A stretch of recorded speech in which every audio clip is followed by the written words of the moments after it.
Fresque du facteur humain, c'est un atelier ludique et collaboratif dont l'objectif est d'ouvrir la boîte noire de notre cerveau, de comprendre pourquoi c'est si difficile de changer et d'identifier comment passer à l'action. Pendant l'atelier, on va déconstruire le fonctionnement de notre système cognitif pour apprendre en fait à mieux le dompter. Concrètement, une dizaine de participants identifient collectivement un comportement à changer durablement. Puis pendant 3 heures, guidés par une facilitatrice ou un facilitateur, avec des cartes et un plateau, ils vont d'abord s'intéresser à la question du pourquoi. Pourquoi c'est si difficile de changer? Puis ils vont s'intéresser à la question du comment. Comment est-ce qu'on peut s'appuyer sur les facteurs humains pour réussir à changer durablement de comportement? On va vraiment chercher les solutions et les bonnes pratiques pour réussir à sortir de l'impasse individuellement ou collectivement.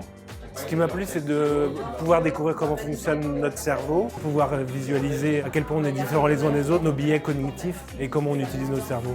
Cet atelier s'adresse à la fois à des individus qui ont entamé une démarche personnelle, également à des groupes. Les comités de direction l'utilisent pour travailler sur des comportements qu'ils souhaitent modifier à l'intérieur de leur équipe ou dans leur entreprise.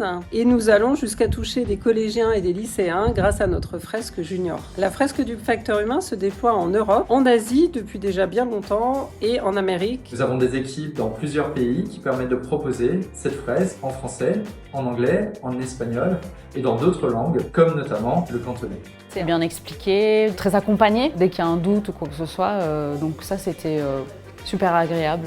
Le déploiement de la fresque et la formation des facilitateurs sont assurés par l'association L'Université du Facteur Humain. Nous sommes aujourd'hui plus de 400 personnes engagées dans le monde, des facilitateurs mais aussi des chercheurs en sciences cognitives.